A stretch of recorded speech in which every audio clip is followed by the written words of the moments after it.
right, we're done with mission number 2. Getting ready for the last mission, which is finding synergies and alignment across what everyone has shared today, which I can see a lot. Let the questions sink in, and then once the timer is up, we will start our discussion. No, one of the conventions that we have to get rid of is that learning stops at some point. Because I find that people can always learn, but unfortunately we feel that, because we have specialized in a certain topic, we cannot learn the other topic, and that is a big impediment to our own self-growth. Yeah. In one Thanks. specific domain. Maybe one big convention that we can change is that government knows best. Understand that a specific domain, specific knowledge is not important. We need a variety of skill set and knowledge. Maybe we should be providing more empowerment to the people process. Sometimes because we have this feeling that we cannot do anything, and that like Joginder was mentioning, you have to get into government in order for you to make any sort of change. Sharon or Vanessa, any thoughts? Yeah, I can share mine. I think one convention that we need to get rid of is about thinking in parts. So it works both in our body and also in the society. So like how I think it's not possible or in fact unhealthy to think about our well-being as mental, physical, and emotional, like in parts. The whole thing, your mental is affected by your emotional, and your emotional is affected by your physical state. So they all have to come together, and that creates a wholesome person. Yes. It's not just within ourselves, but also in the society. So like what you said about specialization, sometimes it's because of economy, right? So we think that we want to specialize in something, and we do just that. But I realized that over time, I mean for myself at least, if I specialize in just one thing, I feel that it's not me. Like I'm not being a wholesome being. I'm not achieving what I am meant to do. Yeah, say for example, if I just be a tennis coach, or if I just be an entrepreneur, if I take anything else out of the equation, am I still a wholesome person?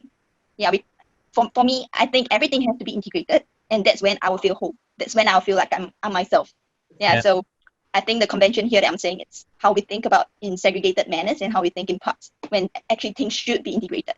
Yes. Yeah. Yes, everything is so connected. And actually, I learned the other day that when we're depressed and we have a heart attack, our physiology, the way our body system works is completely the same. But it's because of culture and how it makes sense to the external world. They label things differently. While everything is mental health, physical health is so connected. We just put different labels on them. Yes, everything's integrated. I think it's really cool that we are all pretty similar in a sense that like the conventions that we are looking for are somewhat like related to learning, like always learning and not like being specialized in that sense. So I think for me, I think one of the conventions that are very, very similar to all you guys as well, it's more towards thinking that someone else knows the best, or and kind of like relying on a specialized person, thinking that okay, you are the person that I should go to ask these questions, and that they are always right. So I think it goes both ways as well. Like if I have to be receptive of someone saying something that's opposing of my ideas, and also the other way around, where the other person can actually put forth an opposing question as well, and not to be silent in a way that just because this professor or like whatsoever says this thing, they are always right. And I think this also ties in very closely with like being specialized and also being like multi what's that term? Multidisciplinary? Yeah, that's right. Thanks. Yeah, like multidisciplinary, because you want to always explore into a subsection of another section so that you can actually enhance like where you are currently at as well. And that is where most breakthroughs happen, because that is the crossroad of like things actually entering into each other dimensions as well. So I think on that note, society tends to like trust or prefer, actually not really society, but it's more of like economy prefers like a specialized type of working. And that is where, I don't know, like moving forward, even the economy may not be even preferring that type of wayward as well. Yeah, it's more of like socioeconomics, and like what Sharon mentioned also, it's more of like being a wholesome well-being. Like just because I'm a clown in my daytime job doesn't mean that I can't be a very serious like philosopher at night. Yeah, like I think the belief that everyone is growing and learning and doing many things in the name of individual exploration should be broken down. Yeah, instead of like saying, hey, when you were 15 years old you were anti-gay, and then today 20 years old I think you're faking like that you are, I don't know, 4 days. Like people change all the time, and that's something I think that people need to embrace. Yeah. Actually, stereotyping a particular person based on his past, or like you mentioned, the clown in a day job does not mean he can't be a serious philosopher at night. Yeah, the stereotyping mindset, if you can remove that, that will be a whole lot better. I think when we go forward. It's a lot easier. Yeah. I think we have a tendency to reduce someone's identity to like one particular role or job, and that's why I've started to make a conscious effort to not ask what do you do. Yes. Because I tend to like funnel my perception of this person to just like that job. But everyone is just so much more than their job. They've got a lot of other selves that we. Have you guys heard of the term multi-potentialite? Yeah, it's a really big thing on Medium, I think. So I would really recommend this talk on TED Talk. I forgot what it's called, but I think if you search multi-potentialite, essentially for those who feel bad, people like us who have like multiple different range of interests and always feel bad for not specializing in one thing, she coined this term for us, like multi-potentialite. It's not that there's anything wrong with you, it's just you have multiple interests, and sometimes combining all these interests you create a totally new like industry or segment that only you're uniquely kind of good at. The concept of collective groups of people taking decisions on their own, like a caucus or say through a common vote. So that's a good idea, but it's not scalable. So if you go, like, you can do it for a community, and then you can have multiple communities, and maybe if you want to do it for the entire country itself, because there are so many. I'll give you a small example. So in my office, not now, sometime back, I came to know that people want like to arrange coffee and tea. Okay.